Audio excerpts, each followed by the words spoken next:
going on, guys? Hit pause here with a follow-up tutorial on our dynamic landscape system here, and I'm doing this because basically it's been the one thing that everybody just has a million questions about, right? I think it's pretty obvious that this is a kind of fairly confusing thing. So just want to show here real quick that I do have it actually working where the dynamic system, which is here, as you can see, grass, dirt, same exact thing that I did in the original video. In fact, I haven't touched it.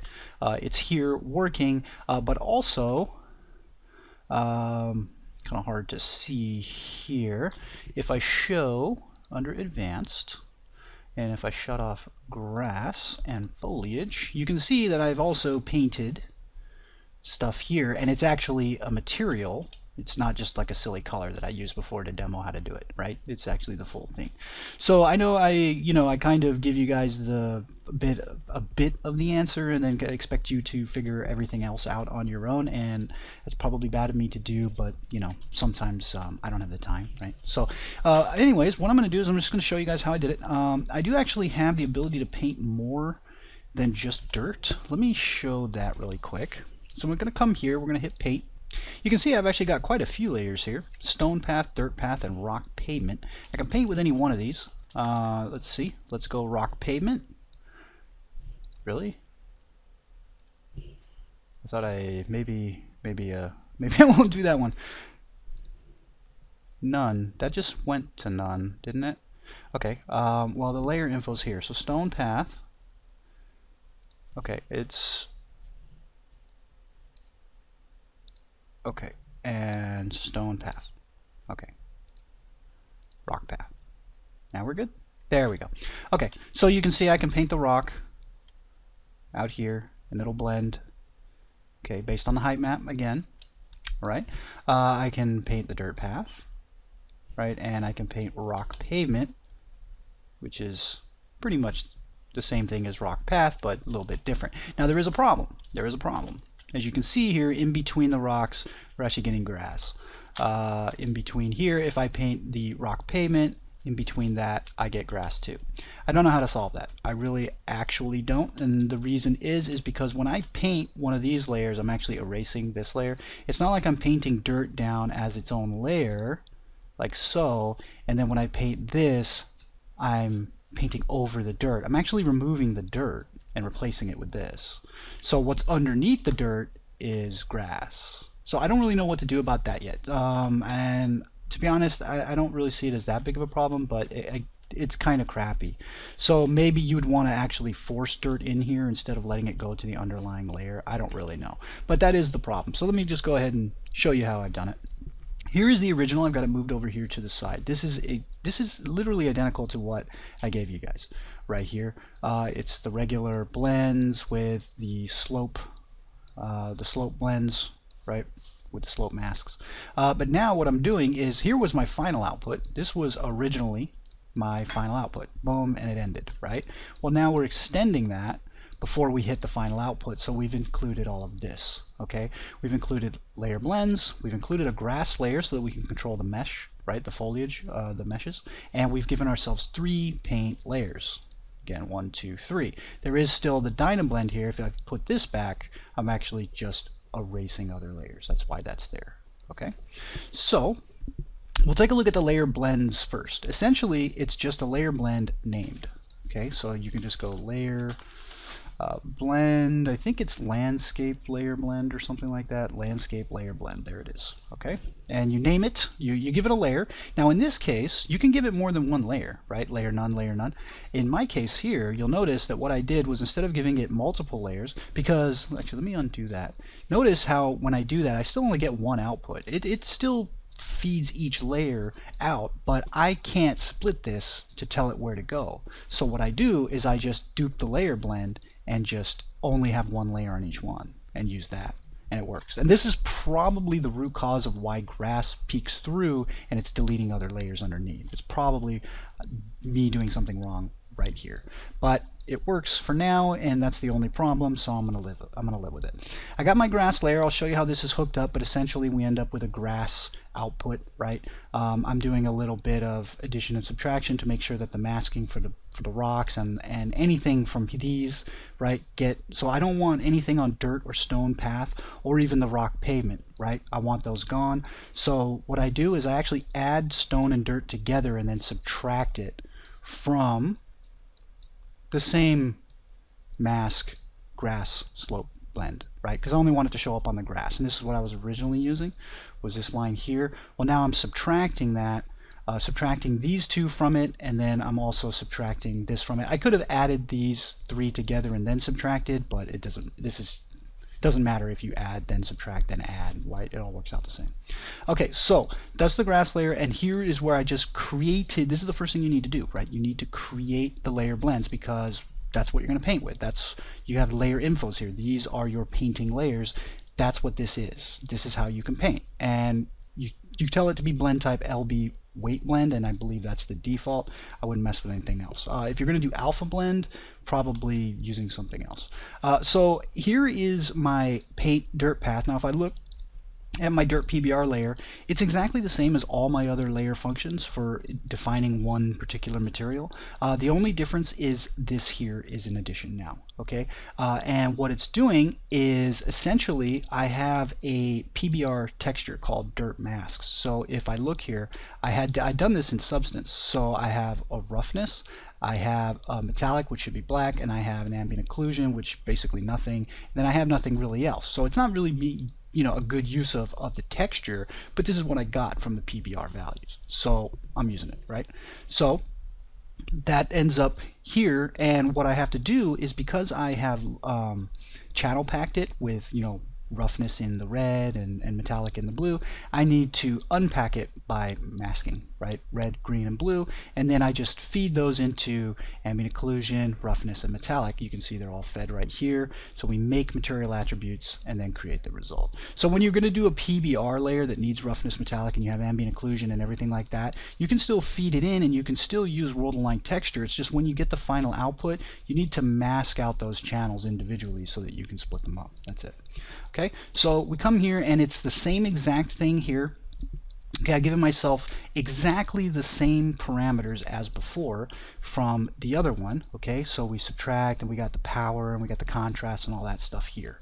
Okay, but I had to give myself an additional one, which was this one here, center amount, and I'll show you. I'll kind of show you what it does, but it's a little bit different than what we've done before.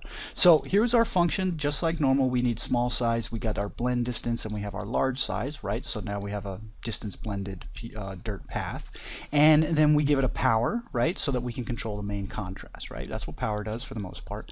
Then we multiply it, so we have an overall strength, height, amount, right? Clamp it. Remember, we can't go over 1 and we can't go below 0, so we clamp it. We do need to invert it, and now what we're subtracting this from, originally, let me show you this. The original subtraction was from the slope mask for each layer, right? Well, now what we're doing, instead of using the slope mask, we're subtracting from our layer blend, dirt path, right? It's hooked up right there, okay? See? It's the same exact thing that I'm doing over here to get a nice Heightmap blended, cutout, transition. But in my main alpha now is no longer a slope mask or anything.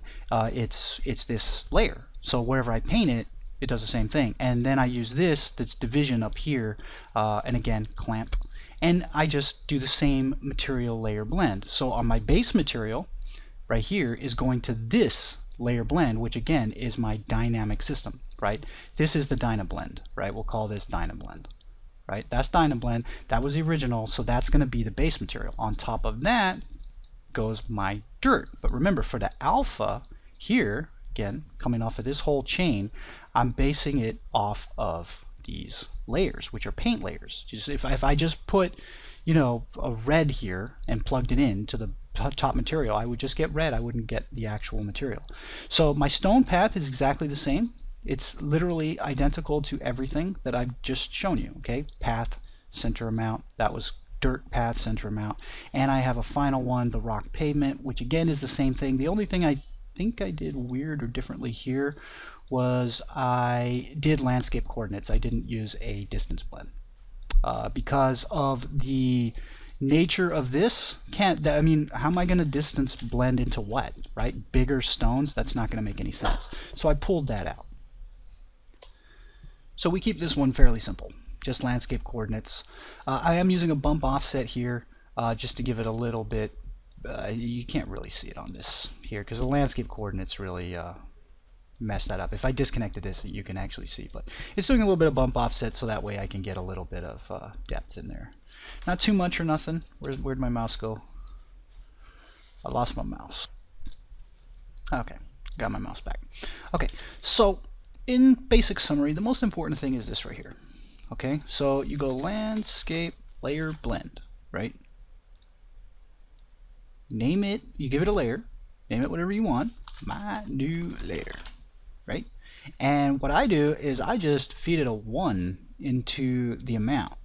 So that way whenever I paint it, wherever I paint it, it just comes in full, right? Which I'm not sure how this input is supposed to work, like what it's supposed to go in here, but it's looking for a scalar, I believe. No, it can take a vector, so I'm not really sure what that value is, but I just threw a 1 in there and it worked, so whatever. And if I want to add another new layer, you know, like I said, I added it, right, my new layer. So then I come over here and I create my new layer, right, which is here. This is my new whole function, you know, and that goes into a new one of these guys. So we just take this, we move it over, come here, we pop that. Our base material, we'll just take the next one, and then our top material will take well, make material attributes here, and we got that in the base color. That's all we're going to use, and we'll throw that in there, and then we come over here and we say alpha goes into this guy. I think this is different than the original way I was showing you guys how I was going to do it, and we go boom, right? So again, the only difference between what I've just done here and what you really want to do is I have all of this magic happening coming off of a height map, right? So we take the height map from our function, and again, if I take a look here, the height map is actually output right here, output height map, and it's essentially just if I look here, it's the alpha channel of this guy. So there's the height map right there. Okay, that's what came in the texture. So that's what gets output here. I'm just giving it a ×2 power. I probably actually shouldn't do that here. I should probably bypass that.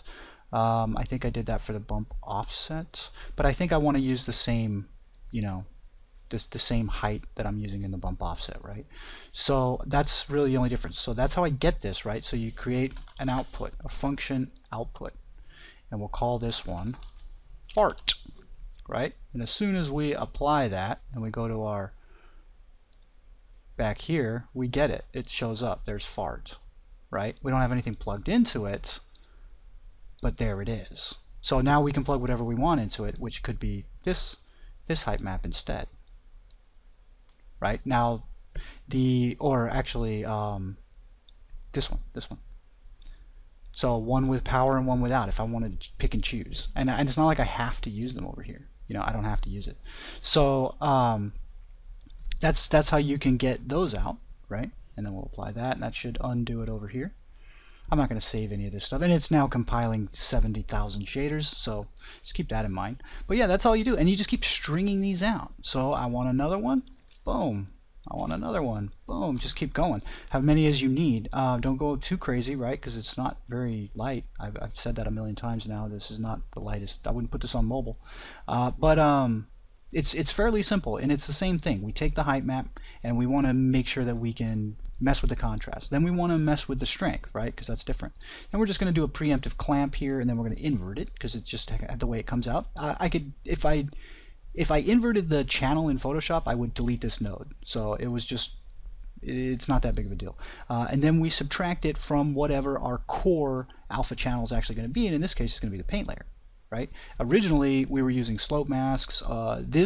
If you're using a splat map from World Machine, this is what you would plug in here. That image. So like, this is, I have a mask that covers my entire, my entire terrain here, and there's a texture that dictates where all my sand is, or whatever texture it is. That goes right there. That goes right here, right on this line here. Okay, so remember, this A here should be, if I write it in here, I can say A equals main alpha source, right? And then we're subtracting this stuff to create the transitional period between where it's 1 and 0. We're messing with that area in between by doing all of this fruity math. Fruity math. Okay, power, multiply, clamp, invert it, subtract, and then we do the division, which will sharpen it. Okay, this is a sharpening, and then always a clamp at the end whenever you're dealing with alpha, unless you're certain that you've never gone over 1 or 0, but there's no way I'm certain of that, right? I'm multiplying by crazy amounts that I could plug in. Things will go black or negative on you, so make sure you clamp. And then final result. So I really don't, I'm not going to keep this, so I don't really care, but this would be my new one. So hopefully, I mean, you guys figure that out. Okay, well actually, you know what, let me take this to the final step, because I think, let's hit apply. Let's come over here, and we should see our new layer appear sometime shortly. I'm going to go ahead and pause the recording right now while this is going, and then I'll come back when it's done. But this, a new layer should pop up here from my new layer. It's not done compiling shaders by a long shot. In fact, it's only been a couple of seconds, but my new layer already popped up. So I just want to show you guys what you got to do to get this to paint. So if I want to paint on this now and I say click, it's going to say, oh, it doesn't have a, you must create or assign a layer info. So what you can do here is you can, this is kind of irritating because you're like stuck on the freaking tool, and it won't let you go here. So like right here, like I have to kind of move the cursor off because it keeps wanting to paint, but eventually you can click on this. And what you can do is you can actually say plus here, create layer info, and we want a weight blended layer, normal, okay? And I want to put it with all my other layers because I don't want to have it all, everything all spread out, right? So I put them all in here. And that's going to be my new layer, layer info. Boom. And then it appears here. So you can't paint it without that, right?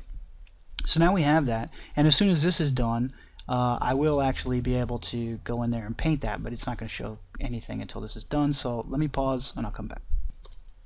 Okay, now that it's pretty much kind of done compiling, you can see that I can now paint that red, right, for that extra layer. So that is pretty much how I'm doing it. So again, we're using these landscape layers. Here, material expression, landscape, layer blend. We do separate ones. We don't continue to add new layers just because you can't pipe it out. So I'm not sure if I'm doing this incorrectly or not, but that's how I'm doing it. Again, we do use the data from here to help our grass. So we take the grass. Originally, we were just taking the grass from our dynamic blend here. So this would be white where you see grass on top here, because this image here that you're seeing. Oh, by the way, you're seeing clouds and shit back there because I'm actually got True Sky activated on here, so just in case anybody's wondering what's going on there. So yeah, and that's it. It's really the same thing. It's just the only difference is instead of a slope mask, we're now popping to a layer blend. I mean, I know I'm kind of beating a dead horse here, but like I said, people are having a lot of problems. So just go through it, slowly and try to match stuff as best you can. There's really no way for me to know at what pace each and every one of you guys is it works at, and at what point during the whole event that you missed something, because if it doesn't work for you, I can almost guarantee that you missed something, meaning this is named the same thing as this one or something. It's always something small. Just go through and check. Do a sanity check before you do anything. Hey, this is my dirt path. Does everything here say dirt path? Like just simple checks, right? Yeah, they all say dirt path. Okay, I'm good here. PBR dirt, right? This one's stone path. They all say, okay, this one says path. Is that correct? Okay, dirt path. Yeah, I'm fine still, right? Stone path, stone path. Path centers probably could be stone path center if I'm getting confused at what's going on, right? Just take it slow, go through it one at a time. This does work, and you guys shouldn't really have too many problems. Again, it's all based on having these functions, right? And the functions have outputs, you know, like that we're giving them for the height map, which is just, you know, the alpha channel of this particular texture is what I'm using. So whatever you put in here is semi non-consequential. It really doesn't matter. If you deleted everything here, it would, this whole system would still work. You would just get black, you know, because there's nothing here. But this defines the look, and then this defines the blend, right? And that's it. So hopefully you guys are okay after this video. If not, let me know. I'm trying to answer them as much as I can. If I don't answer the question, it's just because I'm too busy. It's not because of anything else. I have been extremely busy trying to take care of a lot of other things. I haven't really been able to work on anything even Unreal related in the last probably 5 months, so I do apologize for that. But yeah, so this is Hip signing off. Thanks for watching, guys, and I'll see you in the next one. I'm not sure when that will be.